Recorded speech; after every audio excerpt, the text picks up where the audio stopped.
ఏం చేస్తున్నాడు ఈ ఎదవ? ఒకటి నొక్కి పెట్టించితే ఈ ఎదవకి వెళ్ళిపోద్దులే.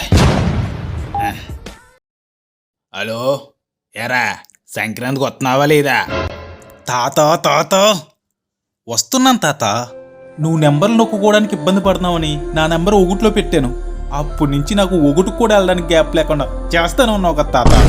అంటే మొన్న రోడ్డు మీద నడిచి వెళ్తున్నప్పుడు ఒక నాకు నమస్కారం పెట్టలేదని వాడిని అట్టికి చేడమాడ తిట్టేశానురా. ఆ తర్వాత తెలిసింది ఆడు మన ఊరు వాలంటీర్ అని. ఇంతకీ నాకు పెన్షన్ వస్తుందంటావా రాదంటావా? నువ్వు పెట్టే టార్చర్కి నాకు టెన్షన్లో ఏ కాల్ చేయలేగెత్తదే. అప్పుడు నాకు ఇస్తారో నీకు ఇస్తానులే. ఫోన్ పెట్ట తాత. హేలా గోళలు ఎక్కువయ్యేదోకి. Hey dude, can I get a ticket to Rajahmundry? Rajahmundry 17,444 రూపాయలు ప్లస్ జిఎస్టీ. నా యాక్సెంట్ చూసి అన్నారే అనుకుంటున్నారేమో. ఫ్లైట్ టికెట్ వద్దు, బస్ టికెట్ ఇవ్వండి. అది యాక్సెంట్లో లేదా? 5వ తరగతిలోని చదువు ఆప్షెంట్లా ఉంది. నేను చెప్పింది బస్ టికెట్టే. ఏంటి బస్ టికెట్ 17,000?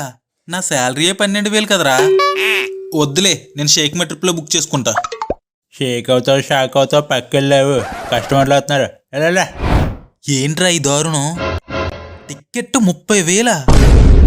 దీనికంటే సెకండ్లో బండి కొనుక్కుని ఇంటికి వెళ్ళొచ్చు కదరా. బండి అంటే గుర్తొచ్చింది. కిందెట్నలా రవిగాడు బండి మీద ఇంటికి వెళ్దామంటే ఏంటనుకున్నాను. ఒకసారి అడిగి చేసి చూద్దాం. హలో రవి, అది కిందెట్నల ఇంటికి బండి మీద వెళ్దాం ఉన్నావు కదా. అదే బండి మీద అంటే కంఫర్ట్ ఉండదు, అడ్జస్ట్ అవ్వలేనన్నా అనుకో. ఇప్పుడు ఇంటికి అటెండ్ అవుతానో లేదో డౌట్ కొందరా. ఏంటి 5,000 ఇస్తానంటే ఆడెవడికో మాట ఇచ్చేసావా? ఒరే నేను 6,000 ఇస్తానరా.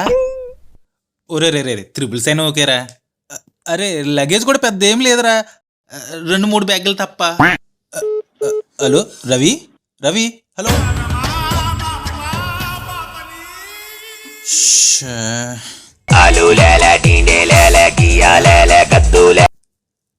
చెప్పు తాత.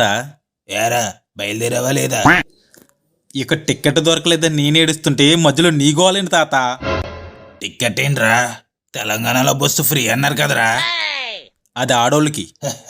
మీ సంగడ్డం తీసేరా, నీ పెద్ద తేడా ఏముండదులే.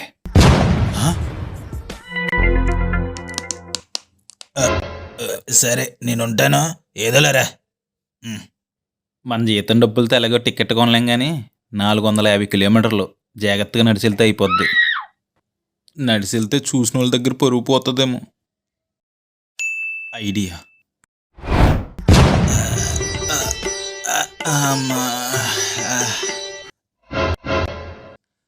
ఏం లేదండి, చిన్న మొక్కు. నడిచి వెళ్తేనే మొక్కుకున్నాను. మొక్క ఎక్కడికండి? ఏమన్నా మిమ్మల్ని ఎక్కడికి? మా ఇంటి దేవుడి గదికి నడిచి వెళ్తేనే మొక్కుకున్నాను. మీకు అవసరమా?